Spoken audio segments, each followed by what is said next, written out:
Harry Potter je serijal koji se sastoji od 7 knjiga koje je napisala britanska književnica Joanna Rowling. Kroz serijal pratimo avanture mladog čarobnjaka Harrya Pottera i njegovih najboljih prijatelja Rona i Hermione. Generalna radnja serijala obuhvata Harryjev sukob sa zlim čarobnjakom Lordom Voldemortom, čiji je cilj osvojiti čarobnjački svijet, pokoriti normalce, odnosno nemagične ljude, te uništiti sve one koji mu stoje na putu. Serijal je postao toliko popularan da je na osnovu svake knjige snimljen film, s tim da je posljednja knjiga podijeljena na 2 filma. Ovaj serijal većim dijelom spada u žanr fantastike, međutim može se posmatrati i kao edukacijski, čija je radnja smještena u školu vještičarenja i čarobnjaštva Hogwarts, a to je britanski internat za čarobnjake, čiji nastavni program uključuje korištenje magije. Knjige su pisane u stilu misterioznih avantura Sherlocka Holmesa, na način da su u svakoj knjizi pomno skriveni tragovi koji dobijaju značenje već sa sljedećim nastavkom, a glavni likovi često progone brojne sumnjivce, što dovodi do naglog obrta koji rješavaju cijelu situaciju.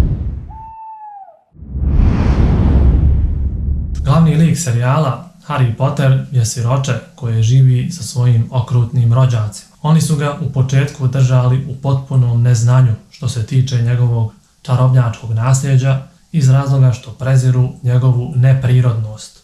Međutim, kako se približavao njegov 11. rođendan, Harry je postajao sve više svjestan svoje posebnosti, a na svoj 11. rođendan imao je prvi susret sa čarobnjačkim svijetom kada je obaviješten da je zapravo čarobnjak i da je pozvan u školu vještičarenja i čarobnjaštva Hogwarts. U Harryu Potteru Rowling suprotstavlja neobično i obično. Priča serijala sadrži 2 svijeta. Savremeni svijet u kojem žive ljudi koji ne mogu da koriste magiju i za koje se koristi naziv normalci, i drugi svijet sa čarobnjacima. Razlikuje se od tipične fantazije po tome što njeni magični elementi ostaju utemeljeni u svjetovnom, pa ćete tako imati priliku da vidite slike koje se kreću i govore, knjige koje grizu čitaoce, pisma koja uzvikuju poruke i mape koje prikazuju putovanja uživo, čineći svijet čarobnjaka egzotičnim i poznatim.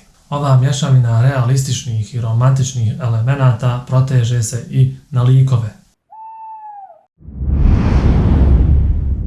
Čarobnjački svijet u kojem se Harry iznenada našao potpuno je odvojen, ali i vezan sa stvarnim svijetom. Za razliku od fantastičnih svjetova Narnije i Gospodara prstenova, svijet Harrya Pottera postoji uporedo sa našim svijetom, a čak su i mnoge čarobnjačke institucije smještene u gradovima, kao što je na primjer London. Čarobnjački svijet se sastoji od niza skrivenih ulica, prastarih gostionica, usamljenih ladanskih kuća i dvoraca koji ostaju nevidljivi nemagičnoj populaciji, odnosno normalcima. Magični je dar urođen i ne može se naučiti, iako mladi čarobnjaci moraju pohađati čarobnjačku školu, kao što je na primjer Hogwarts, kako bi usavršili i kontrolisali svoje sposobnosti. Većina čarobnjaka nije upoznata sa stvarnim svijetom koji im se čini čudnijim nego što bi se običnim ljudima činio njihov svijet.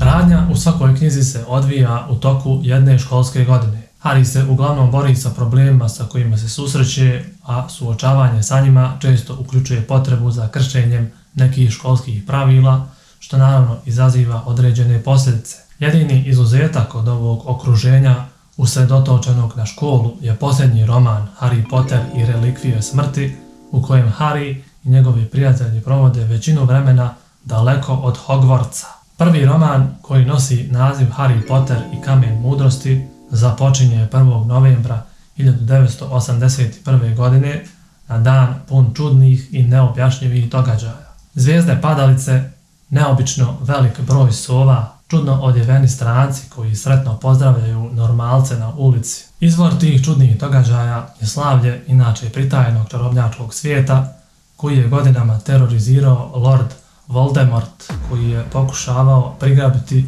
što je više moguće moći. Prethodne noći Lord Voldemort, koji je mjesecima tragao za skrivenom obitelj Potter, otkrio njihovo sklonište i ubio Jamesa i Lily Potter. Međutim, Kada je pokušao ubiti njihovog sina Harrya, njegova se kletva okrenula protiv njega. Njegov je duh istrgnut iz njegovog tijela i on je bio prisiljen na skrivanje, a Harryu je kao podsjetnik na taj događaj ostao samo ožiljak u obliku munje na čelu. Harryjeva misteriozna pobjeda nad Voldemortom u toj noći vještica dočekana je sa mješavinom sreće i divljenja u čarobnjačkoj zajednici, a Harry je dobio nadimak dečko koji je ostao živ. Priča se nastavlja 10 godina kasnije.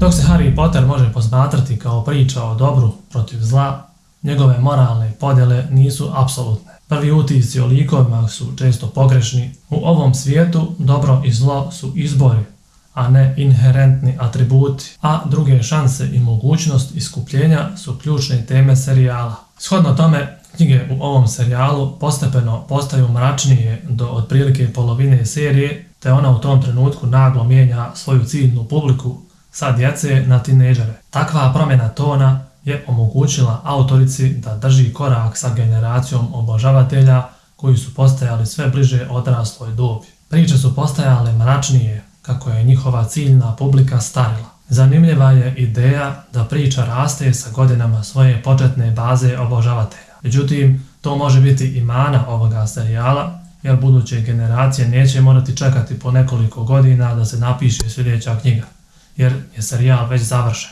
Kada govorimo o karakterizaciji likova, Rowling daje svakom liku divnu individualnost, vitalnost u govoru, izgledu i ponašanju koja ih tjera da iskoče sa stranice kao trodimenzionalna bića. Iako u početku pomalo karikaturalni, produbljuju se kako se priče produbljuju, postajući naši stari prijatelji. Ono što je zanimljivo je da se ovakva karakterizacija odnosi ne samo na nekoliko glavnih likova, već i na likove drugog i trećeg reda, pa čak i na likove koji se pojavljuju samo u flashbackovima. Kao vješt kuhar, Rowling zna kako dodati prave sastojke i dovoljno začina da postigne vrlo različite ukuse, a ona im dopušta da se međusobno poigravaju, obogaćujući i definirajući iskustvo tokom vremena. Bilo bi to sve za ovaj video. Hvala vam na pažnji i želim vam ugodan dan.